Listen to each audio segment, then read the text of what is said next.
A rules official with 22 years on the job walked away. Not quietly, not with a handshake and a quiet press release. Live, in front of everyone, and the last words they said before stepping down pointed straight at the very top of professional golf. 2 decades. That is how long this person spent enforcing the rules of this game. Every clause, every local condition, every gray area that only experience can teach you to navigate. And then, in one moment, all of that was gone, because they were asked to do something that made those 22 years meaningless. Think about what 22 years actually means in this job. It means being on the course before sunrise, checking pin positions while the grass is still wet. It means knowing every interpretation in the book, not because you memorized them for a test, but because you lived them. You were there when a player's ball moved on the green at the worst possible moment. You were there when a drop had to be taken under pressure, with a leaderboard packed tight and a major on the line. You made the call. You stood by it. And the next week, you did it again. For 22 years. That is not just a career. That is a life built on one principle. The rules apply to everyone equally. What does it take for someone to walk away from a career like that? Not retire, not move to a different role. Walk away publicly and say, out loud, that they were told to ignore something they should have flagged. Right now, the tour is not run the way it used to be. The decisions are not coming from the people who played the game or grew up inside it. They are coming from a completely different direction. And the officials caught in the middle, the ones who swore to enforce the rules fairly, are being asked to do something that goes against everything they trained for. I honestly believe this is the most the tour has been tested since the split. Tell me below if you agree or if I am reading too much into it. And if you want real conversations about the tour every week, hit subscribe. We are building this from zero, and every single one matters. This video will give you the full picture. Who gave the order? What was being hidden? And why the person who finally spoke up had no other choice left. To understand it, we have to start with what changed at the top. Because until you see who is actually making the calls now, nothing about this story makes sense. The order did not come from a tournament director or a committee. It came from somewhere no one in golf expected. Somewhere no one in golf expected. Let that sit for a second. For decades, the people running the tour were golf people, former players, career administrators, men and women who learned the game from the inside, who understood what a rules official does and why that role matters. The chain of command made sense. You had a question about a ruling, you went to someone who had spent their life studying the rulebook. That chain is broken now. The person making the final decisions did not learn this game on a practice range, did not grow up watching Sunday back nines, did not spend years understanding why a ball mark on a green matters, or why a local rule exists in the first place. This person came from outside golf entirely, from a world where the sport is not a tradition. It is a product, a broadcast slot, a revenue line on a quarterly report. And the first thing this person did was not consult the players, was not sit down with the officials, was not ask the people who actually enforce the rules whether the rules still work. The first decision came down from the top, fully formed, and it changed the way the game is officiated at the highest level. No one in the tour's history had the authority to make that kind of change unilaterally, until now. The officials on the ground, the ones walking the course at 6 in the morning checking pin positions and green speeds, found out about it the same way the fans did, after the fact. No warning, no consultation. Just a new set of instructions and a deadline to follow them. Picture that Monday morning. You walk into the tournament office, coffee in hand, ready to prep for the week. And instead of the usual briefing, there is a memo, 3 pages, new interpretations, new local conditions, effective immediately. No one called a meeting. No one asked if the changes made sense on the ground. Just a document and a directive. And if you have a question, you are told to direct it to the communications team, not to a fellow official, not to someone who has walked a course in 30 years, to the communications team. Some adapted, some kept their heads down and did what they were told. But for the ones who had built their entire career on the principle that the rules apply equally, that the job is to protect the integrity of the competition, regardless of who is watching or who is paying, this was not just a policy shift. It was a betrayal of everything the role stands for. 22 years of service ended because one official refused to accept that betrayal silently. Refusing to accept it meant naming the person responsible. That name belongs to Brian Rolapp, the first CEO in PGA Tour history. Not a commissioner, CEO. The distinction matters more than most fans realize. A commissioner serves the tour. A CEO serves the business. And Rolapp made it clear from day one which one he intended to be. He did not come from golf. He spent over a decade running the NFL's media and business operations. Television contracts, streaming deals, brand partnerships worth billions. He was one of the most powerful executives in American sports, and the tour brought him in with one mandate: make this profitable. Not protect the tradition, not serve the members. Make it profitable. Golf was not his game. It was his assignment, and he approached it the same way he approached football, as a content product that needs to move faster, look sharper, and keep viewers from switching channels.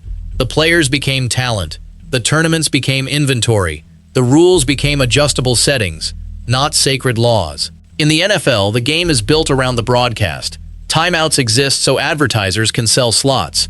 Challenges exist so the broadcast can fill dead air with replay analysis. The schedule is designed for television windows, not for the athletes. Rolapp looked at golf and saw the same opportunity. A slow game. A game with too much dead air between shots. A game that does not force viewers to stay through commercial breaks. His instinct was to fix that, to tighten the product, to make it behave like a television show. Except golf is not football. The pace is the point. The quiet is the point. The fact that a player stands over a putt for 40 seconds, thinking through every variable, is not dead air. It is the sport. Every official on the ground felt the difference within 3 months. The ones who had been there longest felt it the most. Rolapp's first full season brought 6 rule changes. Not suggestions, not proposals sent to the governing bodies for review. Actual changes, implemented for the 2026 season, that directly contradicted the rulebook written by the USGA and R&A. The tour did not ask permission, did not seek approval, simply rewrote the rules and told everyone to follow them. Preferred lies relief? Reduced. Penalty for ball movement? Softened. Embedded ball rule? Expanded. Each change sounds small on paper, but for the official standing over a ball that moved half an inch on a green, the difference is enormous. The rule they memorized, the rule they tested on, the rule they enforced for 20 years no longer applies. A new rule applies. A rule written not by the game's governing bodies, but by a television executive who needed the broadcast to run smoother. Consider what that looks like on a Sunday afternoon. A player's ball settles on the fringe. It moves, barely visible, maybe a fraction of an inch. Under the USGA rulebook, that is a one-stroke penalty. Clear, no debate. The official has made that call hundreds of times. But under the tour's new local rule, the penalty is softened. No stroke. The official has to look that player in the eye and apply a rule that contradicts the one every other golfer on the planet plays by. And if the official hesitates, if they flag the discrepancy, they are told to move on. Do not make it a story. Do not slow the broadcast. Now multiply that by 6. 6 different rule changes. 6 different moments every tournament week where an official has to choose between the rulebook they swore to uphold and the directive that came down from the corporate office. 6 moments where the job stops being about the game and starts being about the brand. None of this was accidental. It was a plan, and the plan had a motive. The motive is money, plain and simple.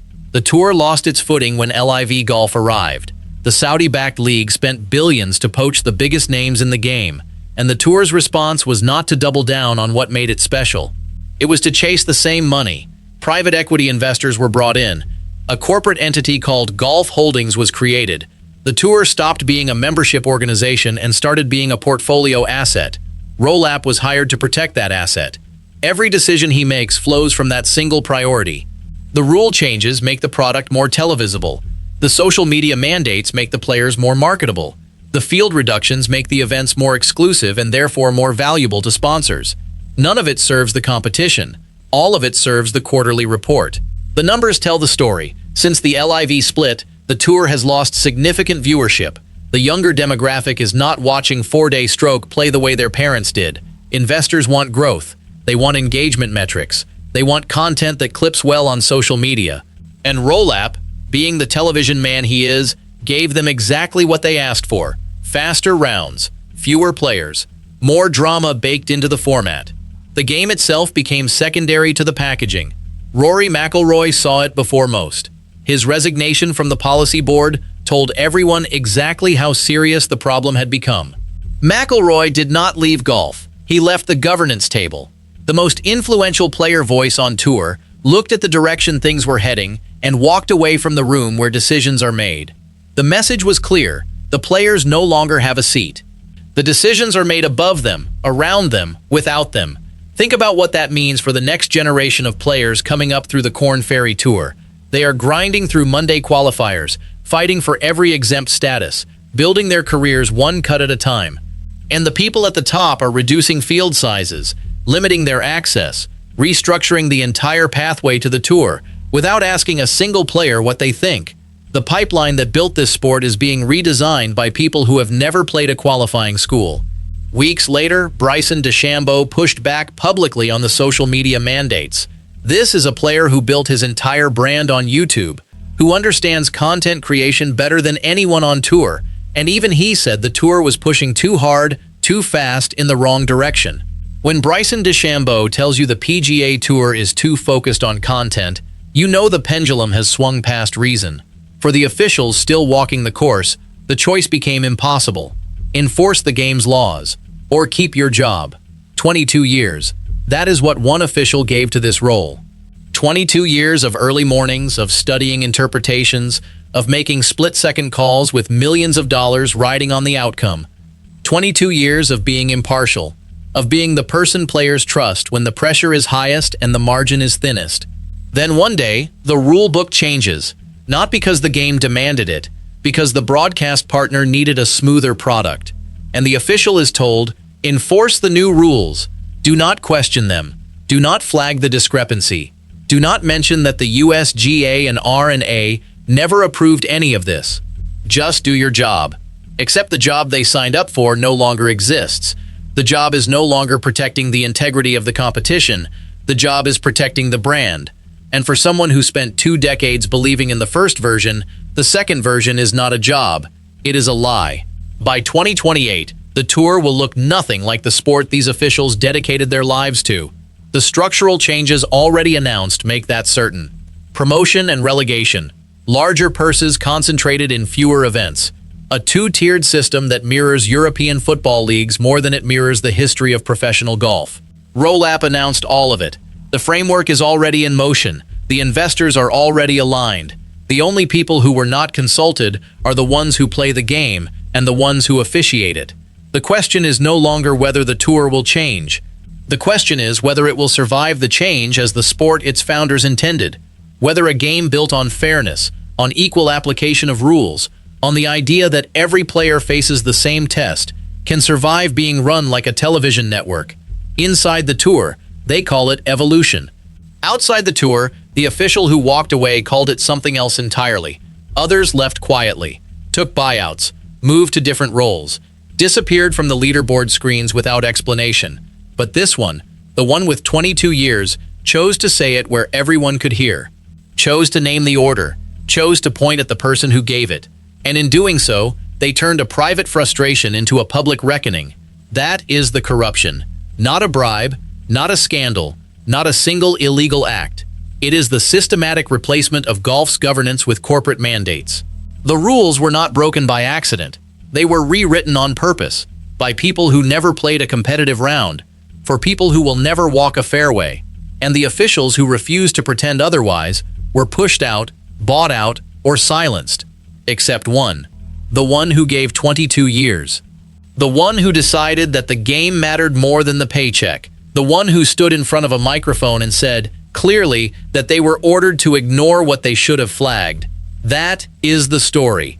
That is the corruption. And it is not over. The 2028 changes are coming. The rulebook will be rewritten again. And the next official who refuses will not have 22 years of credibility behind them. They will have a non-disclosure agreement. The game has survived wars, scandals, and schisms before. It survived the split with LIV. It will survive this too, probably, but it will not survive unchanged. And the question every fan has to sit with, the question that official left behind when they walked away, is whether the game that comes out the other side is still the one you fell in love with, or whether it is just a product wearing golf clothes, run by people who have never felt a six-footer for par on a Sunday afternoon.